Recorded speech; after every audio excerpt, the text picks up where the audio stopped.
she's the one I've been told. Though she's wearing a band of gold.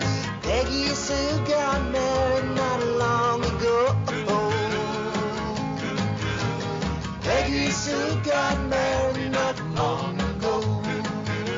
Hello and welcome to Staff Picks, the podcast for movie nerds by movie nerds. As always, I'm Mario Lanza, and I will be your host in our journey to introduce more movies that need more love into the world. And my movie today is one that's very near and dear to my heart, because it's a movie that it seems like almost nobody knows or has heard about these days. It's from 1986. It's the movie Peggy Sue Got Married. It's we'll kind of delve into this in a second, but it came out right after Back to the Future. Very similar, kind of got overshadowed, but it's a movie that I am very excited to talk about because there's a lot of interesting things going on in it.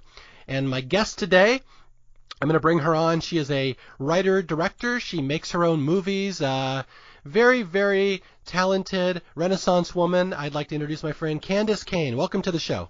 Thank you so much, Mario. I'm really excited to be on the show with you.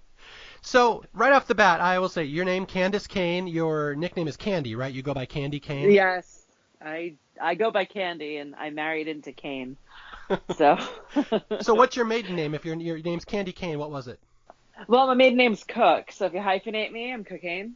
Oh, good.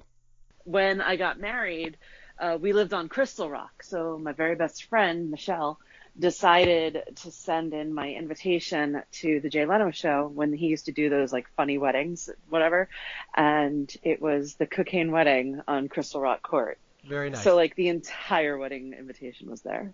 Yeah, well, I'm so excited to have someone on whose name gets made fun of as much as mine does. If not more, especially during Christmas. Oh, yeah. And then we've already done a podcast on the movie Joyride. So, of course, every time during the show, I will have to refer to you as Candy Cane. Candy Cane. When that came out, I was not married when that came out, and everybody would start calling me Candy Cane. And then I met my husband. I was like, no, please no. So. Yeah, that's great. And again, for people who don't know, I'm named after a famous singer in the 50s, Mario Lanza. That's literally his name is my name. And then between that and the video games in the 80s, my name has been made fun of repeatedly over the years. So I'm so excited to have a fellow person whose name has been mocked. So I'm very excited to have you here. Thank you. And when I was pregnant with twins, I used to throw out a joke grenade that took people, you throw out a joke grenade, it takes people a while to get it. Mm-hmm. And I used to say I was going to name my twins Lida and Lana. And nobody got it. And they're like, oh, you're having girls? No, but... All right. So tell people what you do. I know I kind of maybe even underrepresented you. You do a ton of stuff, right, these days? Well, I sort of. I'm a writer-director. My film, What Happened Last Night last year, was released by Sony. We were in contention for the Oscars. We actually thought that we would, we are on the short list for Best Original Song, and we thought we were going to get a nomination, and unfortunately we came out when La La Land came out. And they got 2 noms, we got 0, and we were a micro-budget film. But then it did so well in testing. The characters did so well, people were like, you really need to do a spin-off. So I started writing one called Senior Week, and we decided, you know what, let's do it as a series. So I have a series called New Dogs, Old Tricks, which I just announced on Monday is going to be an Amazon exclusive starting September 28th. Awesome. And if you're a good boy, Mario, I'll let you have a sneak peek. I'll let you watch the first episode, which just got completed today. Oh, excellent. Oh, this is very exciting. Yeah, so this is one of these movies, Peggy Sue Got Married. I had mentioned it on Facebook a while back that I wanted to do a Staff Picks podcast on it, and I didn't really know who my co-host would be, and Candy kind of popped into the thread and started talking about how much she loved it, and I said, well, this will be great, so we'll get on and we'll talk about this movie. And is this a movie that you kind of grew up with? Is this a movie you know especially well? Yeah, I do know it well, because I'm a huge fan of Back to the Future, and I really love the ideas of the story where, okay, if I was able to go back in time, and I mean, it even goes back to A Wonderful Life, and I don't like that film because it's just overplayed during the holidays with Jimmy Stewart, where you get to see what would happen if you went back into the past and were able to change things. So back in I don't think I watched it until later because I was only 10 in 1986, but that's when I like fell in love with Nicolas Cage. And also he had Moonstruck around that time. And I adore Nicolas Cage. And I love his voice. And a lot of people hate his voice in that movie. Mm-hmm. But I just think it's so great. His little obnoxious talk through your nose voice is perfect for being a teenager, you know? Okay, let's get this one right off the table here. You kind of dropped some trivia on me before this podcast that I was not aware of. That Nicolas Cage, for those who don't know, his real name is Nicholas Coppola. He is the nephew of Francis Ford Coppola, and his cousin is Sofia Coppola? I believe so. I don't know the Coppola family tree very well. Okay, so you are somehow related to the Coppolas. I am indeed. My dear friend is Natasha Coppola Shalom, and Natasha plays the role of Dee Dee in What Happened Last Night, as well as in New Dog's Old Tricks. So, so she's Nick's niece. Okay. Now, have you ever met Nicolas Cage? Have you met him? Not yet. And honestly, I don't get starstruck. I've worked with a lot of stars. Like really big names like De Niro and I'm not going to drop any other names, but I've worked with big names and I've never gotten starstruck ever. Mm-hmm. And Nick Cage he's like one of my top 3 that I would die for. And when I hired Natasha, I didn't realize that she was a Coppola because her last name is Shalom. She's a hyphenated Coppola Shalom. So it didn't dawn on me. And I remember going to Cannes, and Natasha, we all split a villa. It was awesome. And I remember being in Cannes, and we drove past a picture. They have like billboards with information, whatever. And there was one of Francis Ford Coppola. And I was like, hey, Natasha, look. And I pointed out the window. And she's like, aw, Uncle Francie. I was like, it's just so weird. That's cool. And then again, for Nicolas Cage fans, this movie is absolutely one of the essential Nicolas Cage movies. And again, he's got a ton of them out there. And it's one of these things that Nicolas Cage repeatedly people bring up about him. He makes odd choices in some of his acting deliveries and stuff like that. And I think that does not apply to any movie more than, as you said, Peggy Sue Got Married, where he affects this very odd voice that is very polarizing. I know some people love him in this movie. Some people hate him in this movie. I've actually heard the star of the movie, Kathleen Turner, hated that voice so much she couldn't stand him. Like, so, yeah, it's one of these things. If you enjoy Nicolas Cage's quirky acting style, this would be one you would want to see. But Nicolas Cage, like, it's such an obvious choice for him. And I think that as a director, I think it's a really smart choice. Because Nicolas Cage has a very distinct man voice. You know, he has, or masculine voice, let me say. In order for him to play effectively a 17-year-old, if you think about it, a 17-year-old's voice has not fully matured. So he needed to make that differentiation. I think it was very, very smart of him from a director's standpoint that, you know what, I need to make myself seem really immature and that I haven't come into my own as a man. And the way that you recognize that is through male voices. Now, I'm glad you brought that up because I was reading some trivia behind this movie. And again, Francis Ford Coppola directed it. He's directing his nephew, Nicolas Cage. And apparently they fought over this voice. Did you hear that they did not see eye to eye over his acting choices? No, I didn't know that. Okay, yeah, I read that, I think, in the Internet Movie Database trivia that Coppola hated that voice. He's like, I don't like that voice. And they fought. And Nicolas Cage basically stood up for himself, says, I'm making an acting choice. This is my decision. This is how I'm going to do this role. And he ended up winning and making his more famous uncle back down. But it kind of speaks to the confidence of a young Nicolas Cage that he would be able to stand up to, you know, a legendary film director this early in his career and stick up for his acting choice. Well, I also think that it was, I don't want to call it a power play move, but there are a lot of people that are in this industry that don't want to ride on their famous last names or don't want to rely on their more experienced family members, you know, and the fact that he decided to change Coppola to Cage, you know, that speaks volumes because he wanted to make it on his own. Whereas if you look at Sophia, who plays Nancy in this film, Kathleen Turner's little sister, she's Sofia Coppola. And I was like, and I didn't realize that until I watched the credits the last time I watched it a couple of days ago. And I was like, oh my God, Sophia's in it. So I think that it was very smart. He wanted to differentiate himself from the Coppolas altogether, in my humble opinion. Yeah, and this is only about his fourth or fifth movie, perhaps, at this point? Yeah, something like that. Yeah, people, I know Nicolas Cage kind of became a meme. A lot of people make fun of him on the internet, kind of the younger generation, like my daughter's age, just knows him as this crazy weird guy who was in Wicker Man and all these weird movies. But he has been around forever doing odd acting choices and strong acting choices. And yeah, he's very young. And again, we're talking about Nicolas Cage here as if this is the Nicolas Cage movie, but it's really not. I feel we're kind of overshadowing the true star of this movie, the legendary Kathleen Turner, who many people would not know these days, but she was, at the time, one of the biggest stars in Hollywood. She really was. She was gorgeous. She had an amazing figure. She had that raspy Lauren Bacall voice. She had a couple of adventure movies where it was kind of unheard of for women to star in adventure movies, and I had brought them up to you, Romancing the Stone, Jewel of the Nile, where she was just almost like Indiana Jones, doing those movies, and she was definitely a trailblazer. Yeah, and that's what I remember. That's something I had already had in my mind. I want to do Romancing the Stone on this podcast at some point.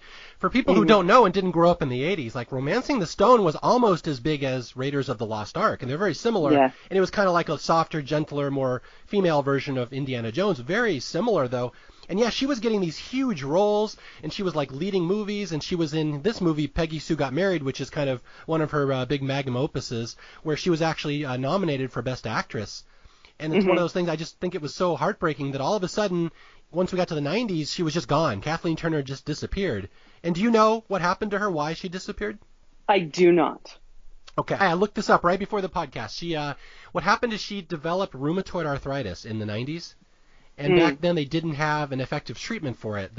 So she was just in intense physical pain all the time. And she was saying, I've read interviews, that she was basically bedridden at times for long stretches of time. And because of this, she was inactive. She gained a lot of weight. She started drinking to counter the pain. And she developed alcoholism. And just a really horrible string of events for her in the 90s until they really developed treatments for rheumatoid arthritis in the 2000s. And by that point, her career was pretty much over. She'd gotten older. She'd gained weight. She didn't look like Kathleen Turner anymore. And she still does stage work now, but it was just never the same. She just lost out on a big chunk of her career to the point that, I'm sure you know very well, that women in Hollywood obviously lose a lot of roles once they get older and older. And she got to the point where she just was not offered Kathleen Turner roles anymore.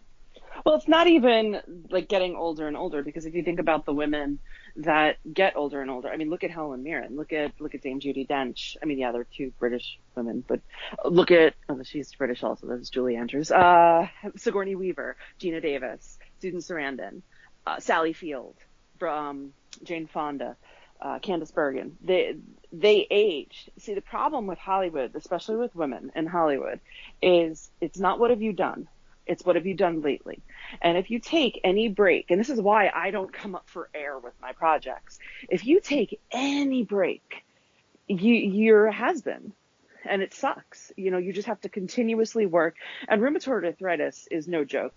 My closest friend from college suffers from rheumatoid arthritis, and she's my age, and she's had it since college. And, I graduated college in 98. So they were just coming out with like those, B12 shots, I guess, and stuff like that. And her mother has it and her sisters have it, and it's crippling, and I can't imagine when you're working on set, you're on set for a really long stretch of time. When I was on the TV show Deadwood, my very first day on Deadwood lasted 22 hours. Wow. I got there at 3:30 in the morning, got into costume. I got out of costume at 1:30 the next morning. So when you have rheumatoid arthritis, or if you're not healthy, you're not able to do it. It's terrible. But hey, Kathleen Turner, if you're listening to this, I will gladly write you onto my show. I will gladly write a film for you. Just give me a call. Yeah, I would be so excited if she somehow stumbled onto this podcast and listened, because I am just an unabashed Kathleen Turner fan. In fact, I have a great story. Have you ever heard the time that she met Lauren Bacall? Kathleen Turner, big, hot new thing in Hollywood, the sexiest actress around, really great stage actress. She could do anything, had this confidence, this husky voice. And have you ever heard the quote she gave to Lauren Bacall the first time she met? No. she walked up to Lauren Bacall and said, "Hi, I'm the younger you." Oh, that's so great. That's so awesome. All right, so now that we've got the Kathleen Turner and the Nicolas Cage fawning over, let's delve into this movie, Peggy Sue Got Married. And I will say this is a movie that I originally saw when it came out in 1986. Again, this movie came out about 8 months after Back to the Future, and it really kind of got overshadowed because they are similar tropes. It's not, they're kind of mirror images of one another. It's not the exact same movie, but like I saw it as a kid. I saw it when I'm 13. And I thought, that was okay. Like, it didn't resonate with me. And it's just one that I came back to many years later when I was in my 30s, late 30s, and, both my parents had died. I have no grandparents. I've had a lot of loss in my life.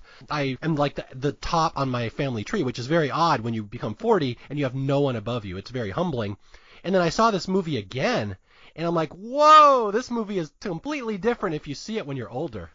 It so is. It's like I lost my grandma in 2014 very suddenly. My husband had been in a coma for 2 weeks, or actually for 10 days. On the 9th day of my husband's coma, my grandma dropped dead, like out of the blue. And then the 10th day, my husband came out of the coma, and I never got to really talk to my grandma during those 10 days because I was at the hospital like the entire time. And that scene where she answers the phone and it's her grandma. Mm-hmm. And she like breaks down. Oh my God. I like started crying on the couch. I'm like, oh my God, I forgot about that. But yeah, there are just some real heartstring pulls there, Yeah. And again, it's unfortunate it will get compared to Back to the Future, but some of the emotions this movie pulls out from you are superior to Back to the Future. I'll just flat out say it. There's stuff about this that's amazing. In fact, I remember at the time Siskel and Ebert said this was one of their top movies of 1986. They both put it in their top 10, which is kind of astounding. They didn't agree on movies that much. And yeah, and you watch it now, and it's just one of those that it really isn't a movie for young people. And I hate to say that, I don't want to turn people off from it, but you're not going to get all that much from it. But if you see this movie having experienced life, having experienced loss and longing, and you have memories, and you get to the point where you live in your memories, and that's all you have of older people who have died many years ago, this is a really powerful movie that's kind of a gut punch. So I'm warning you right now. You kind of have to get ready for this one. But I also do think that it is a good movie for younger people because it shows high school and it shows what you go through. And even though it was high school in the 50s, it still shows the cliques of friends. It still shows the boyfriend-girlfriend relationship. It still shows the teenage relationship with the parents and teenage rebellion. And teenagers trying to make a mark and having their whole plan. Like I remember there's this one scene where it's Peggy Sue and her two friends, and she talks about how she broke up with Charlie. And one of the girls was like, no, you can't do that. No, I'm supposed to marry whatever his name was, and she's supposed to marry him, and you're supposed to marry Charlie. You can't, come on, Peggy Sue, get it together, because you have a plan. You have such a strong plan that you're supposed to follow when you're a teenager, and life changes. Mm-hmm. And to have that opportunity to go back, and you kind of, as an adult, you're like, would I go back and change it? But when you're a teenager watching this, you're like, oh my God, she's screwing everything up. The exact line you're referencing is it's Joan Allen, one of my favorite actresses. This is one of her very early roles, and Joan Allen's like, we have to get older. We were all going to marry each other and have barbecues, and we were all going to live on the same street. Right. Such a 1960 thing to say. But still, it's still a thing, like teenagers still have that idea in their mind. Like, yeah, I'm going to go off to college, but if they have a serious boyfriend and they're in a group of friends that have those serious boyfriends, yeah, I was the odd one when I was in high school. And I was like, no, I'm leaving. I'm not coming back. And I actually came back, and all my friends scattered, but everybody else was like, no, I'm going to marry Jimmy. No, I'm going to marry Joe. No, I'm going to marry Mike. And I'm like, yeah, I'm out. So yeah, it's like everything is so life and death in high school, and like you said, it's very universal. So that's the thing. Like this movie, most of it takes place in 1960. If you're a kid now, you'll be watching that, you think you won't be able to relate to it. But again, I didn't grow up in 1960. I was in high school in the 80s, and this movie still speaks to me. Like everything that you see these kids doing in school, everything's life or death. We're planning our futures out. It's just those things are universal and they will always continue because when you're young at that age, everything seems so important to you and you can see your whole life planned in the future. And obviously, as we know, you and I both know, life doesn't go in a straight line. It will take some curves and wiggles and turns, and you're just going to react to those. That's your life. You cannot plan what's going to happen. Right. And when you do become a 40-year-old, or even when you're a 30-year-old or 28, 38, 48, 58, you're planning your reunions. Mm-hmm. And when you look at this film, you have that nostalgia. And it's really cool because I think this is one of very few films that are out there that you grow with it. And every single time you watch it, you will have a different perspective. That's a great point. I had not thought of that. That is absolutely true. Yeah, every time I watch this movie, I put a little of my own story into it, and it changes the viewing. Right. Well, you just had your daughter go off to college, right? Yeah, absolutely. She just left for college a couple months ago. So you have that perspective, too, of being an empty nester. Mm-hmm. You know what I mean? So you have the perspective of what the mom and dad are going through, with the child. I mean, they have another child at home. But to see, okay, the daughter's graduating, she's becoming an adult. So you have that perspective. And the scene that I love is between Peggy Sue and her father when she comes in and she just pours herself a vodka. And he's like, what do you do? And just to have that perspective, it's like, what would you do if your daughter walked in and did that to you?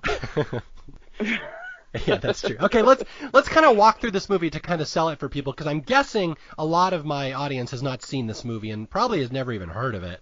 So let's kind of do a quick overview. Yeah, so we start the movie. It's this woman, Peggy Sue. What is her last name? I always forget. She has two last names. She has Kelter. Peggy Sue Kelter, and she's been married. Her name is Peggy Sue Bodell now, and she's played by Kathleen Turner. And she's 40 or so in real life, somewhere in there. Right. It's her 20th anniversary, 25th high school reunion. Oh, it's the 25th? Okay, yeah, it's the 25th high school reunion, and she's just going through a divorce with Charlie. Yeah, that's the thing. Kathleen Turner, Peggy Sue, married this boy right out of high school. Charlie is played by Nicolas Cage, and we find out later in the story, basically she got pregnant on her 18th birthday. She had to marry this guy, her longtime boyfriend, and now flash forward 25 years later, and her whole life is regrets. Her husband has cheated on her. Charlie's cheated on her. He's leaving her for a younger woman. She's mortified. She's got two grown kids, and she's preparing for this reunion, but there's a lot of conflicting emotions involved. Like, she's going to go back. People might see her as a failure. The romance didn't work out. Her husband left her. She's been humiliated. And just these are real things that if you've been through a high school reunion, these are very complicated emotions that come up when you all of a sudden are going to be thrown back into your past. Now, can we talk about her kids for a second? Sure. Because I take issue with the casting here, first of all. She's got two children named Scott and Beth. We never meet Scott. I know. So, I think the only reason that they introduced Scott was so that they could fill the other side of the locket. Oh. And what I'm talking about is that Peggy Sue has this locket, and it was supposed to be a picture of her and Charlie when Charlie gives it to her. But when Peggy opens it, she's like, oh, it's Scott and Beth, because that was her children as they were babies. We never see Scott. We never do. Ever. Yeah. Ever. I have that in my notes, too, that the whole movie Peggy Sue talks about, I love my kids, they're so important to me, yet we only see her daughter, who is played by a very young Helen Hunt here. You know what? But she doesn't look young. And that's the issue I have with casting. I think out of everybody in this film, she was so miscast. And I love Helen Hunt. But she does not look like she could be, A, the product of Nicolas Cage, and Kathleen Turner does not produce Helen Hunt. I'm sorry. Yeah. And B, she is way too mature to be, she refers to her being 18 or something to that effect. Okay, she's just that doesn't work. And then finally, something from a writing perspective, you don't bring your kid to your 25th reunion. My wife and I, we were commenting on that last night as we were watching. Why the hell is your kid at your reunion with you? Why are you bringing your child? Because it doesn't make sense. And it just really, as a writer, I watch it and I'm like, what the hell are they thinking? And, why couldn't you make Beth and Scott younger and leave them home? Because it does not affect the storyline. Well, yes and no, but you have to remember she was pregnant on her 18th birthday, so it would make sense. Helen Hunt has to be 25 unless... So you're right. So yeah. Helen Hunt is 25. But she doesn't look 25. Yeah, Helen Hunt she always kind of had that Jodie Foster thing where Right. they never looked young. Even when they were young, they had like a 20-year-old's face. You're right. She does look, okay.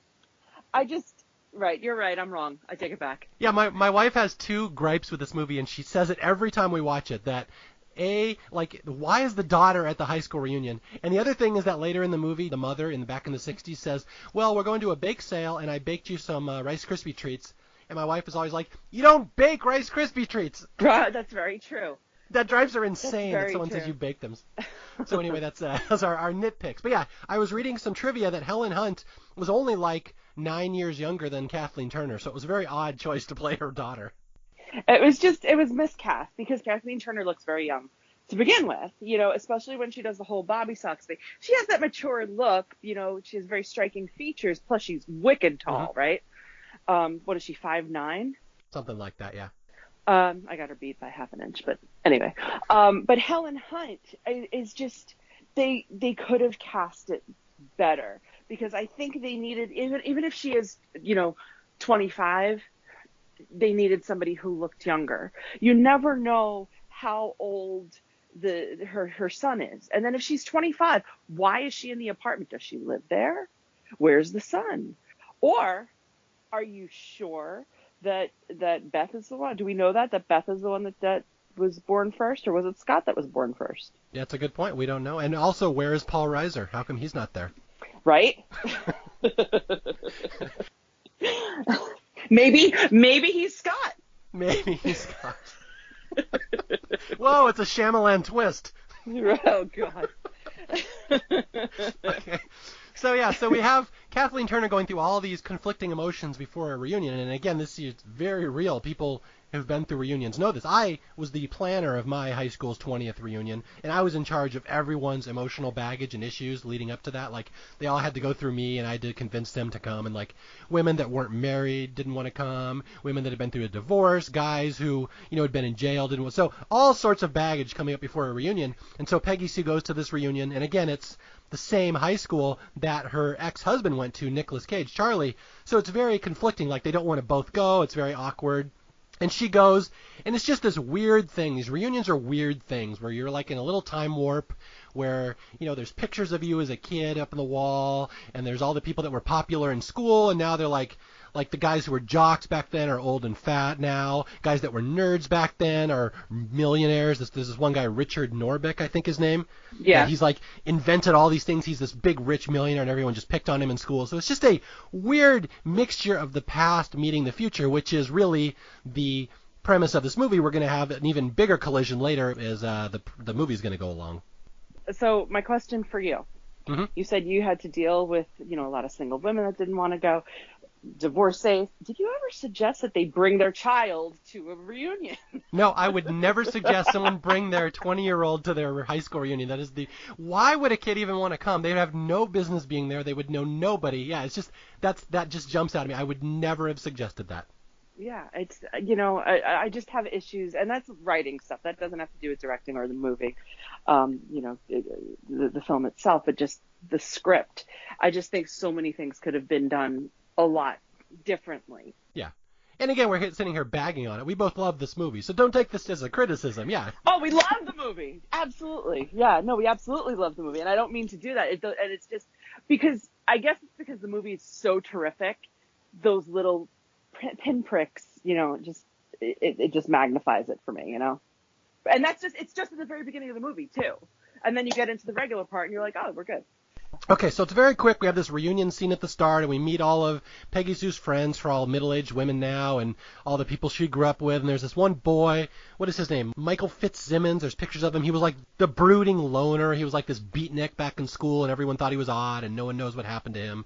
And again, we're going to meet all these people because within about 10 minutes of the movie, Peggy Sue kind of passes out from the emotion of being at the reunion. And when she wakes up, all of a sudden, she's back in 1960. And again, this is where it kind of gets unfairly compared to Back to the Future, where It's not the fact that she's going to see the past. This is when she's literally reliving her own life, and it's very Twilight Zone-y kind of. Yeah, and the premise is that she wakes up back in 1960, and it's not like she went to sleep. She passed out when she was giving blood. So that's something that really could have happened to her when she was giving blood, because they used to do those school blood drives and everything. And she's, laying down she wakes up in the school gymnasium or whatever it is. And they're like, here, have your cookie or have your juice or whatever.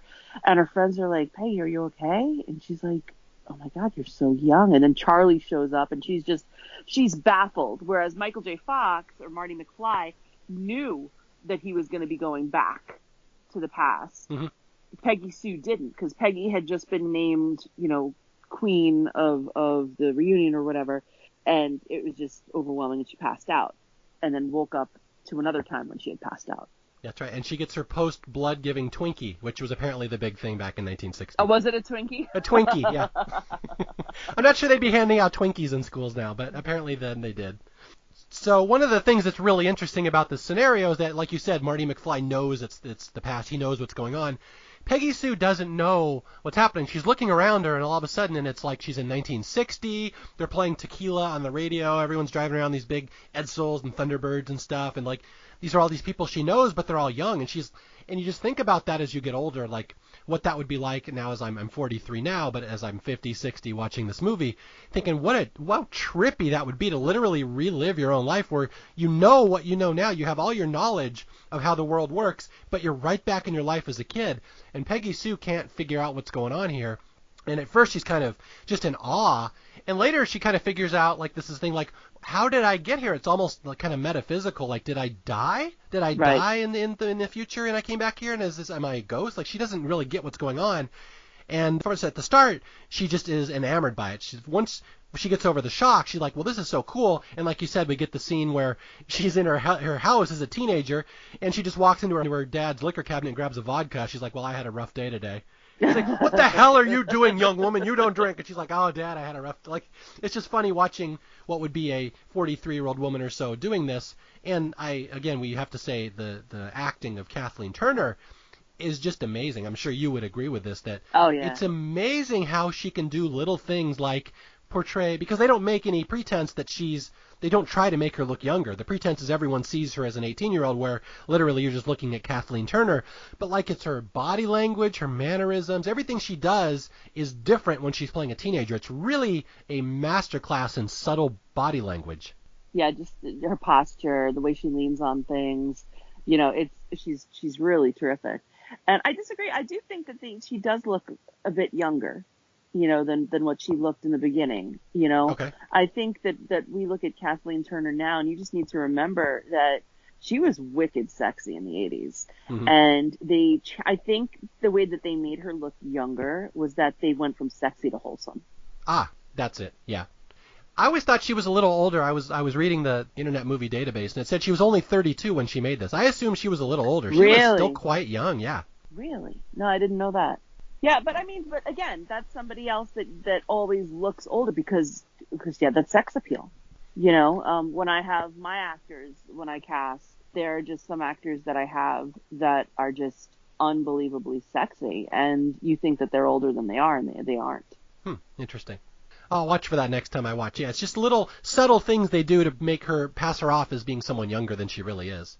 Well, I mean, the ponytail, of course. Of course. Of course. It's the ponytail and the glasses, the not another teen movie way to make the girl ugly. Yeah, right. And, I got to say, when I was watching this and I saw Jim Carrey as one of the leads, I was like, how old was he? Are you kidding me? He's in this? I totally forgot he was in it. Jim Carrey is one of those guys who kicked around in Hollywood for the longest time before anyone noticed him. And this is one I wanted to do one of his... do you know the movie Once Bitten, where he plays the teenager with the vampire? I do, yes. That's another one that came out. Again, people think he hit it big in Living Color and Ace Ventura, but he was around in Hollywood for 10 years before anybody noticed him. And I think I read somewhere he and Nicolas Cage were like best friends in real life. Oh, were they? That doesn't surprise me. Yeah, they're in a bunch of early movies together, something like that. Oh, that's so funny. Okay, so anyway, Peggy Sue is back, and she's just enjoying the novelty of reliving her life. She's like, this is so cool. She's, goes in her room, she sees her old records, she sees her diary. There's like American Bandstand playing on the TV. Her mom's making creamed chipped beef on toast with rutabaga, which is about a 1960s dinner as you can get. Yeah.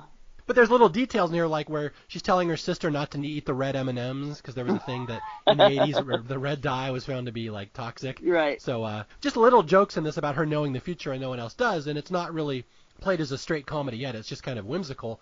And this is where it gets kind of weird, where we meet her with Charlie. Charlie is the man she will eventually become pregnant from and get married and get divorced from. And, of course, now she's back in high school, and he's all over her. He's, like, hitting on her, trying to make out with her in the car. And she, of course, being in her 40s, is repulsed by this because he just left her for a younger woman. So it gets very complicated psychologically that now I'm back with Charlie, and I know what's going to happen if we stay together. And she doesn't want to do this. She doesn't want to make the same mistakes that she made in real life. Right. And doesn't want to go through the pain, I think, more specifically. Exactly, yeah. She knows her life did not work out the way it should have, and she is not going to do that to herself. So right off the bat, she's going to push away Charlie every chance she gets, which she never did in real life the first time around. So it's going to confuse him. He doesn't know what's going on. But one thing that I need to point out is in the very, very beginning, they're looking at Michael Fitzsimmons, looking at the picture of him, because even though he was a beatnik, he was apparently a track star. So she's looking at him and she's like, that's the one guy that I wish that I could have been with. And everyone's like, really? And then she's able to revisit that. And that's really an interesting part of the movie, and this would ring true to anybody watching this movie young or old, is that some of the people that were in high school that didn't really fit in end up being the most interesting people, and that's what she really does here her second time around. She's like, these people that I ignored the first time around when I was just this popular majorette batons twirling girl, I'm going to go seek them out, and I want to get to know them. So she gets to know this beatnik guy, and he reads her poetry. She goes to the guy who was the biggest nerd ever, and she just picks his brain about metaphysics and is time travel possible. And it's kind of really cool to have that second chance in life where you can go seek out those people that maybe in high school you thought were oddballs, where in truth they were the ones that maybe you should have gotten to know. Yeah. Well, if you recall, Richard and Peggy Sue had a very good relationship, because they went and saw each other, when she greeted him at the reunion. Richard, said, "Oh, you were always so nice to me." And these people remember that stuff. These oddballs in high school, they remember the one or two people who treated them with dignity and gave them respect, and that's something that we learned that Peggy Sue did. She was the one popular girl that actually didn't make fun of this nerdy guy, so he appreciates that later in life. So you're right, that does fit in with the relationship. She's going to meet up with this guy Richard, and she's going to explain her situation. That's why this movie's a little different. She actually explains to this math nerd, I think I got sent here from the future. Is that possible? And he doesn't believe her at first, but yeah, it all spins to this thing where he's the one ally she really has back here in the 60s, that he understands her situation, and he's trying to figure out how to get her back into the present. Did he? Did he want to get her back? Because I thought the way that I interpreted the relationship with Richard and Peggy when they were going, when she went to high school, when she was back in high school, was he didn't want her to leave. If you recall, like she said goodbye when she was going to go visit the grandfather, and he's like, no, you can't go, because remember they come up with pantyhose. Yes, that's right. And he's like, no, we have so many inventions that we can make. We have so many things that we can do. And I think Richard wanted to capitalize on that and wanted to, to work with Peggy. I don't think he wanted her to go. That's right. He does propose to her at one point, right? Yes. He does. He tries to get her to stay. He asks her to marry him. But we're kind of leaving out the one thing that would appeal to people who haven't seen this movie, that Peggy's like, well, this nerdy kid is going to invent stuff anyway, so I might as well give him a helping hand. And she starts telling him about all the stuff that's going to be popular in the future, like, personal computers and, like, pocket calculators and, like, the Walkman. He doesn't really get what a Walkman is. Right. Yeah, she's explaining him a microchip. Invent the microchip. It'll be very popular in the future.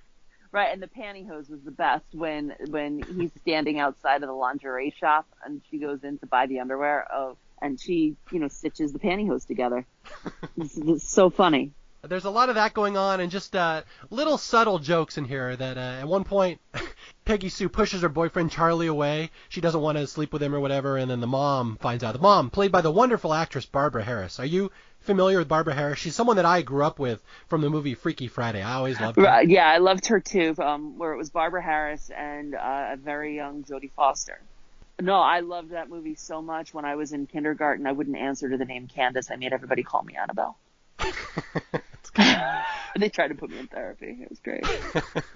Yeah, so Barbara Harris is the mom, and she finds out that that Peggy Sue and Charlie are fighting. And, the 60s mom, doing her best to understand her wayward teen daughter, says, is Charlie pressuring you? And Peggy Sue's like, Mom, I don't want to get into this right now. And the mom's like, Peggy, you know what a penis is. Stay away from it. She's like, aw.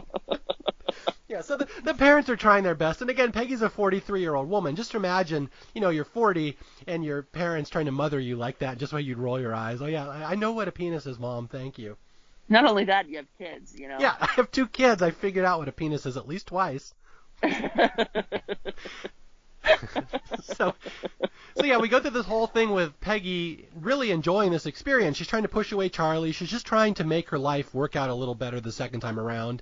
And then, like you said, she gets this phone call from her grandparents. And her grandparents ostensibly probably died many, many years ago. And this just absolutely rocks Peggy's world. She's talking to her grandparents. And this is the scene, not to, serious up this podcast too much, but you get older, and that's what happens as you get older. That is the one truth of life. There will be loss. People in your life will be gone, and all that will be left are the memories. And this is, imagine if you had a chance to actually go meet with them again, knowing that they died many years ago and knowing their future and just having this conversation with them, and now that you're an adult. Like, it's very deep, some of these scenes. And we're going to get a scene later in the movie where Peggy will actually go and speak with her grandparents, which is one of the most powerful things I have seen in any 80s movie, I think. It was so good. It was just so good and just so moving, And it really makes you think if you've lost... I lost my grandfather in 98. I was the only grandchild that he saw graduate. My children are the only great-grandchildren my grandmother ever met, So I graduated college 6 months before my grandfather passed. And if I can go back, oh my gosh, that would be unbelievable. Yeah, and I still have the same thing, that I have both my parents. Both my parents were basically gone by the time I was 29, and I have all 4 of my grandparents gone. So it's like, this movie really moves me, and I can imagine it will, as I get older, as the grandma will say later in the movie, that as I get older, Peggy, I don't remember the present. All I live in are my memories. And the grandparent will say, what you're doing, you're reliving your life, is that you get to choose your memories. Choose what becomes important to you, Peggy Sue. Choose what will become your life. And it's very, very deep, again, for just a silly little 80s movie, that there's a lot going on here. There is. And I really feel bad for the production company, because it came out so close to when Back to the Future came out. They must have been filming at the same time. Mm-hmm. And it's just so frustrating when you have a film that is going to be a hit, and you release it, and somebody else, it seems like it's the same idea, and they release it right before you. Yeah, they beat you to the punch. And back then, we didn't have the internet, and we didn't have any of those things. So everything had already been, the movie was already written. It's not like somebody just saw Back to the Future and said, hey, let's put this in a female spin. Yeah, no, I absolutely right there with you. It's just very unfortunate how timing. It's funny how so much of the movie industry, obviously I'm preaching to the choir, you know this very well, is based on how well your last movie did. Are you marketable? Like, what's this legacy of this movie is going to be? What was it a big hit? Are people going to have careers that are made out of it? And this movie, just in any other timeline, would have been probably a big smash hit, and I'd argue it actually kind of was. It still was a pretty big movie. Again, she was nominated for an Oscar, but It's not one that you don't see on, like, I Love the 80s. They don't talk about it. This isn't one of those movies that people reminisce about, and it's really all just timing. It's all because maybe the greatest movie of all time came out right before it, and it has a similar plot, and then there's this one, which is, maybe not that good, but it's really not that far of a step under it, and it just kind of got overshadowed, and it's just really unfair. Yeah. Yeah, unfortunately, Hollywood is extremely unfair, and it makes me wonder, what if it wasn't Peggy Sue Got Married? What if it was Bobby Joe or whatever name, like a guy? What if it was a male lead instead of a female lead? And not to bring in sexism or anything. It's just something that I've personally faced a lot with the entertainment industry and with female roles. And I was told by several companies that my TV show skews too female. Oh, it's too female. My sales agent was told, oh, well, too bad she's not a guy, because we'd pick her right up. So and that, it's 2018. You're going back to 1986. What if the lead, I mean, it'd be a very different movie, but I wonder, what if the lead was a guy, I don't think you're speaking out of place, because that's something that occurred to me as well. Because when this movie first came out, I'm a 12-year-old boy, and I'm thinking like a Back to the Future just with a middle-aged woman.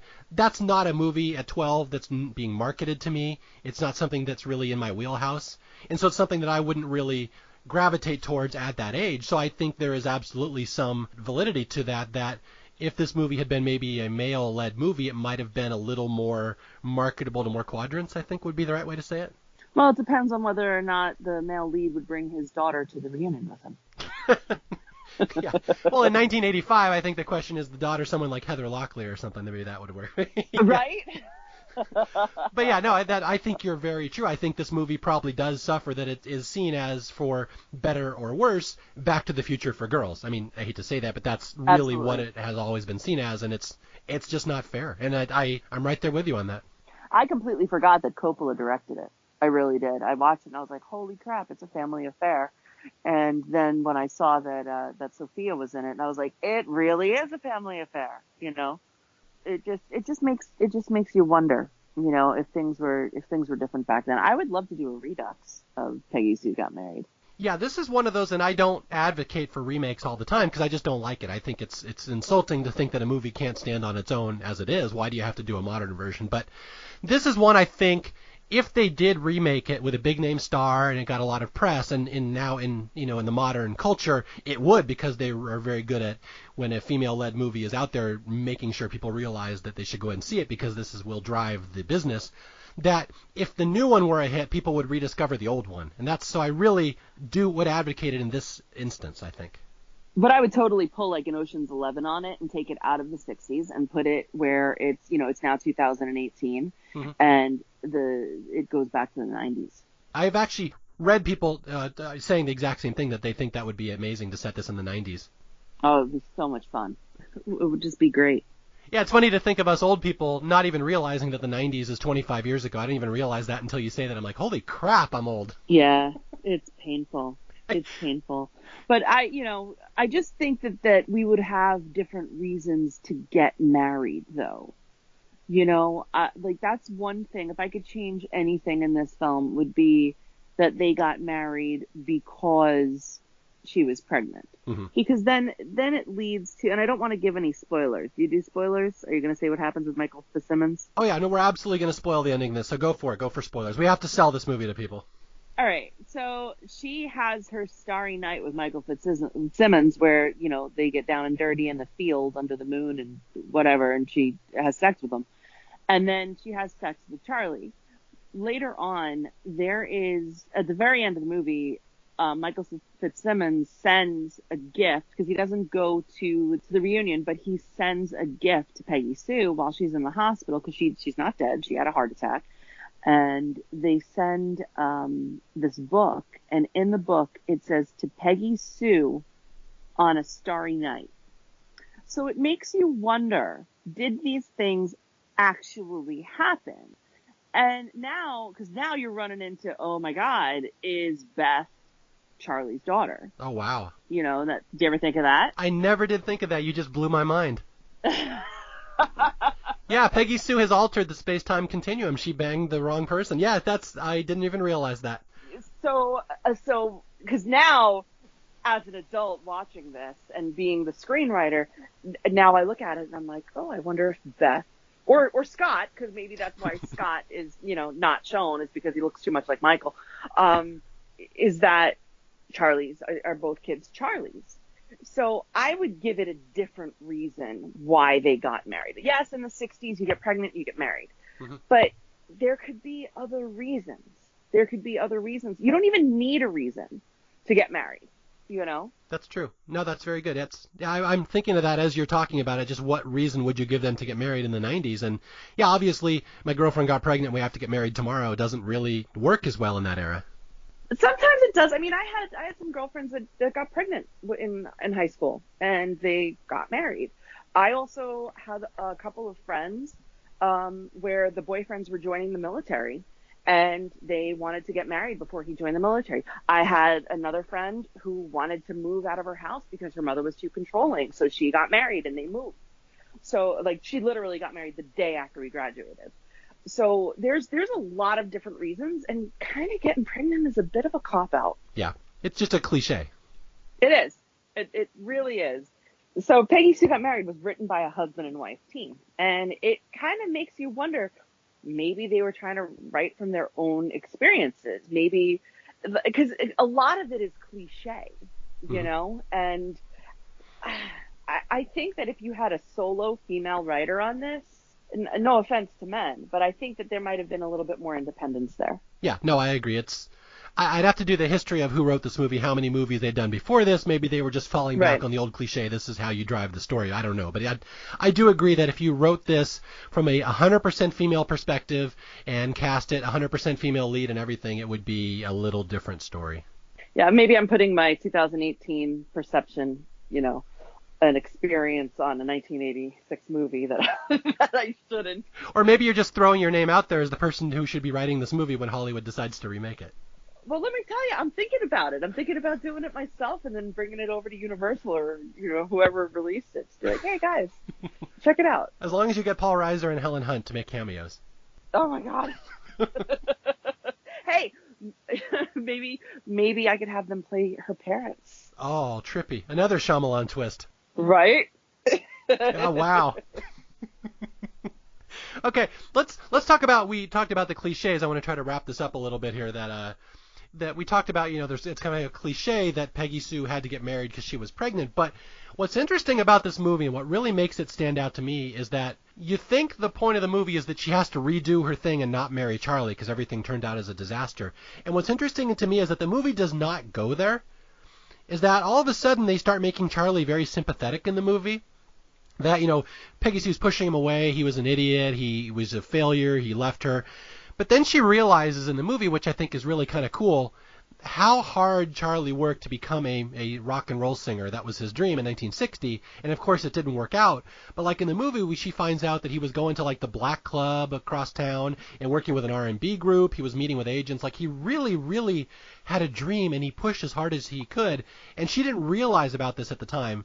And this is where it almost becomes Charlie's story in a way, which is I think is a very gracious way to share the story, that it's not 100% just Peggy's story. But it's told from Peggy's perspective, which I appreciate so much. And that's something that I really, really love about this movie, is that almost every single scene is told from Peggy Sue's perspective. Now, here's a little trivia for you. What is the only scene not told from Peggy's perspective? There is one moment in the movie, it did jump out at me that Peggy wouldn't know this. She wouldn't see this. And I'm not sure it's a full scene, but it's a scene where Charlie is arriving at her house to pick her up for the date, and he's like primping in his mirror, and you hear his inner monologue. Is that the one you're thinking of? No, that's not it. And I think that she could, if she's looking out her window, like I think that she could see that. But how about the scene after Charlie grabs her at the end in the rain, but with the grandfather? Oh, where it's the grandfather and them back in the lodge? Yeah. And they have that, well, that works, or whatever. And so basically what happens is that Peggy Sue goes to her grandfather, tells the grandparents what happened to her, and they believe her. And the grandfather says, we've been waiting for you for 600 years or something. I think it's 600 years that this last happened. You have to come to my lodge. All she thinks that we do is drink and play cards. You have to come to my lodge. So they bring her to this lodge, and there is this like voodoo. It kind of reminded me of the scene in Da Vinci Code where I think her name is Sophie, is looking through the window at her grandfather, and they're doing this ritual, and it was the night or whatever it was, and it just reminded me of that, where it was this grandfather that he's in this cloak with his club and whatever, and they're doing this ritual. And it's very comical, there's like stupid little things that go back and forth to send her back to her own time. Well, the lights go out, the lights come back on, and she's not there. And then there's a little bit of dialogue. They're like, all right, let's go play our cards and whatever. that worked, and Peggy's gone. Okay, I got it. That's the scene, yeah. So it is really the kind of the one time in the movie it kind of devolves into farce. That's the one scene. I don't know if it really works all that well. But again, the scene right before that, the grandparent scene, let's not gloss over this one, because to me this is the signature scene in this movie. And when I read these comments on the IMDb, it's just people endlessly talking about the grandparent scene, the one that really makes this movie special.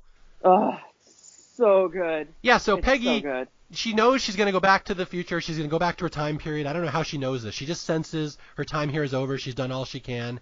And she goes one last time. She goes out to visit her grandparents. And she just sits with them and she explains her situation, that from 25 years in the future, I know you died. Let's just talk and share memories. And they just talk, and it's the sweetest conversation. And there's the grandma, of course, like I said earlier, giving her the life advice. Right now you're just browsing through time. Choose the things that you're proud of. And then, yeah, it's just a very, like, the signature scene of this movie where she gets to reconnect with people in her past, speak to them from an adult point of view. And then the line where she says, Grandpa, if you could do it all over again, what would you do different? And you're expecting something profound, and the grandpa says, well, I'd take better care of my teeth. I guess that's old person wisdom right there.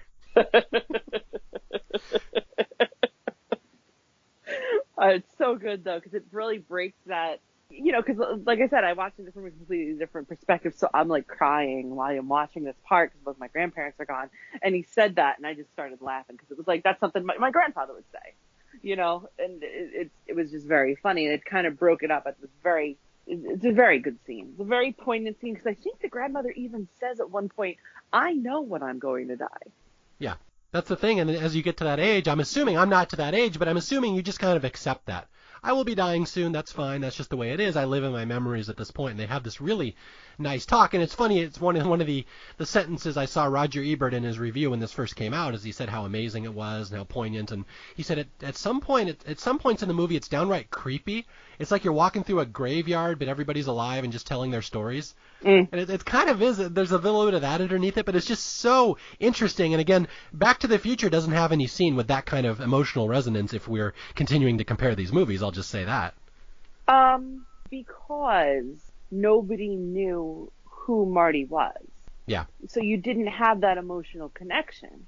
And I think that you need to reverse it where everybody knows who Peggy is, and Peggy, you just kind of forget things about people as you get older. You forget the bad things, you forget the good things, you forget people altogether. So, with the one scene that I remember the most was just such a gross scene from Back to the Future, was when Leah Thompson was trying to seduce, or when Marty's mom was trying to seduce Marty, and it was like, oh, no. Yeah, it's surprising that Disney didn't want to touch that movie, huh? Yeah, I wonder why. But, it's very funny that with Peggy, it's completely the opposite, where she starts trying to seduce Charlie, and Charlie's like, what's with you? You said no, and now you say yes. Yeah, and he's like, that's a guy's line. That's the thing. She's coming on to him in the car at one point just because she's 43, and she's like, I've had sex with this guy hundreds of times over the years. Yeah, she's coming on to him as a teenager, and he doesn't get it. He's like, you're acting like a guy. I'm supposed to be saying that stuff. It's really an interesting little reversal of roles. It was brutal. Because he felt humiliated. He's been emasculated by his girlfriend, which, again, would not have happened in 1960. That's something the weird beatnik guy would be doing, not you, Peggy Sue. Right. And another part that we neglected to, and I know you want to end this up soon, but when she first gets in the car with him, he's like, well, what have we talked about? And or have you been thinking about what we talked about? And she's like, can you refresh my memory? And he goes, yeah, about breaking up. And she's like, oh, I think that's a great idea. And he's like, wait, what? Yeah, it is funny. Just the life and death gravitas when you're a teenager. Everything is such a big deal and important, and she's so flippant about it. Okay, sure, let's break it up today. And then another thing that you brought up earlier was we were talking about how she felt so dejected and how she felt so horrible. And after baton practice, she walks up to Charlie, like Charlie's been watching her, and she's like, he's like, Peggy, you're killing me, or something to that effect. And she's like, oh, do you feel dejected? Do you feel depressed? Do you feel sad? Do you feel like you're unworthy? Remember that. and walked away. And I was like, yes. That's a great scene. Oh, it's such a good scene. It's getting revenge on somebody who does something to you in the future that they don't know they did, you know? It's like when my wife dreams that I did something horrible to her in her dream and she wakes up and she's mad at me. I'm like, what did I do? I hit my husband this morning for that. I woke up and I like hit him and he's like, what the hell? I'm like, oh, I'm sorry. I was dreaming. So yeah, I totally understand. But, you know, it's just, they run the gamut of emotions, which I think is, it's just really great about this film, because you have love, you have hate, you have despair, you have embarrassment, you've got, you know, I mean, when she passes out, the way that they, in the very beginning of the movie, where they've got the lights on her and she passes out in front of everybody, you feel that. I mean, the way that they did that with the cinematography, you feel embarrassed. You're like, oh God, don't go down. And then boom, she like, that's it. She faints and you're like, oh no, you know, and you don't know where it's going. Yeah, and what's interesting is we get to the end of this movie, and again, this whole movie is about love and life and regret and memories and choices, and then at the end of the movie, she decides it was all worth it. Like, I got 2 amazing kids out of it, I have a life, and she kind of understands Charlie. She understands where she went wrong in her life, she understands where Charlie went wrong, and they kind of get each other, and she just has seen her life from the perspective of, instead of just looking at it from her 43-year-old perspective, she looked at it from her 17-year-old perspective, 18-year-old perspective. And at the end, she decides she will just get back with Charlie. You know, I got 2 kids out of the deal. And again, like you said, that might not be Charlie's kid anymore. I didn't even think about that. But yeah, so she's like, you know, I made mistakes, but it was my life, and I'm choosing the memories that I want to choose out of it. And maybe Charlie and I can make something out of it at the end. And she and Nicolas Cage kind of, it's assumed they're going to get back together. Right. And it's kind of a sweet moment. What does it is she sees the locket of her 2 little kids and realizes if she never got back with Charlie, or if she never made it with Charlie, she never would have had her kids. So it really is poignant that it's the choices that you make in life that determine your future.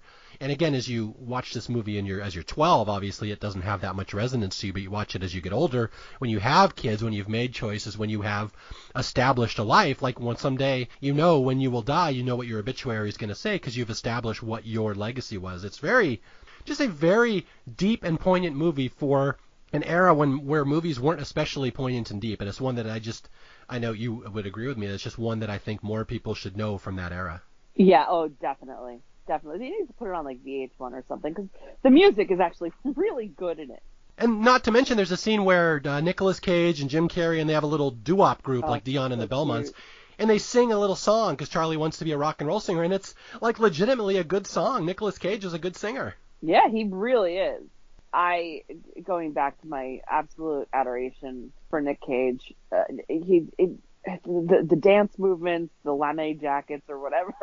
I mean, it was they're so great. And the guys played really well off each other. And to go from being that adult to being the goofballs in school, you know, that differentiation I thought it was really, really well done.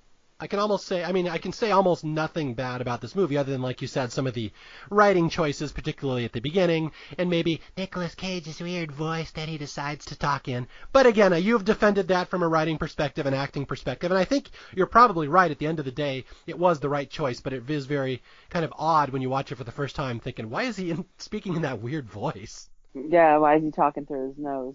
But because your voice has not fully matured. Not Nicolas Cage yet. He's still just a little teenager. Right, but when he sings, and I think that that's something that's really cool too, is that he's got this like little nasally voice, and then, man, he can sing.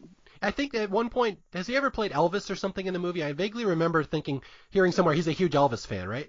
Yeah, I think he did play Elvis in the movie. Sorry, I keep going back to like my favorite Nick Cage movies that have nothing to do with Elvis, but like, yeah, you ever want to do Gone in 60 Seconds or Con Air? Oh yeah. Oh. My wife is pushing for Con Air. She hates action movies, but for some reason Con Air wins her over every time. I like Black Cherry Jello. Oh my God, I love him so much. Hey, and I am the world's biggest Honeymoon in Vegas fan. So there will be Nicolas Cage movies coming down the road. So don't worry about that. Feel free to give me a call, and maybe I could even get Natasha on one of these calls or on one of your podcasts. Talk about her uncle or cousin or whatever.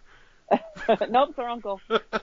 Good. Let's have her bag on her uncle. No, but anyway, yeah. So that's two things we wanted to get across about this movie. Kathleen Turner, absolute underrated gem from the 80s, and maybe the biggest star in Hollywood for a couple of years there, and it's just a shame she's been so forgotten. And then Nicolas Cage, I mean, always making interesting choices in his roles. He's not just some meme who was in The Wicker Man. He is a legitimately odd but talented actor who's done some really interesting stuff over the years. So, again, I just want to thank you for coming on to talk about this movie that was really near and dear to my heart, and I'm glad I found someone else who felt as strongly about it as I do. Absolutely. And I know I criticized quite a bit. The criticism is coming from my experience perspective. I'm a fan of this movie. I think it's fun. The sets, we didn't even get to talk about the scenery, the sets, or anything, and it's phenomenal. It's a great movie. If you haven't seen it, you should. And like I said, you can watch it as a teenager and then watch it 10 years from then and get something totally different and then watch it 10 years from then. And you keep learning new things every time you watch this movie. So you absolutely go watch Peggy Sue Got Married. I watched it on demand. Go for it. And I just have to add one more thing, is that we live in this, the culture where women artists are being highlighted and spotlighted now, and it's kind of this reputation that, only women are only now getting their chance in Hollywood and things like that, in writing and directing. But like, there was this movie back in the 80s that was absolutely female-led and female-centric, and like, I think it's kind of a big deal that it came out when it did, because that was not an era when you had a lot like this. Correct. Agreed. Okay, before you sign off, anything you want to plug? I know you talked about your movie and your TV show. I'll give you a chance one more time to plug those. Let people know how they can find those. Yeah, my film's called What Happened Last Night. It was released by Sony last year. It's available in the U.S. and Canada on Amazon, at Walmart, on demand. What Happened Last Night, starring Amber Rose, David Otunga, Clayton Snyder, Shelley Regner, and a bunch of other great people. Oh, Cody Calafiore. He'd tell me if I didn't mention his name. And then we've got New Dogs, Old Tricks that will be an Amazon exclusive coming out on September 28th. It is the week of my birthday, so give me a birthday present and watch my show. All right, once again, that is the famous Candy Cain joining me here on Staff Picks, and I just want to, again, thank everybody who listens to these episodes. I know I'm cranking out a lot of them. I'm very proud of this show. I'm very proud of what this can offer to people who like movies, just these knowledge of these movies out there that may not have ever gotten all that much attention. So, again, my name is Mario Lanza. You can reach me on email at staffpickspodcast@gmail.com. You can reach me on Twitter at Mario J. Lanza. And until the next time we talk, I'll be out there searching for movies that need a little more love. Talk to you guys later. Goodbye.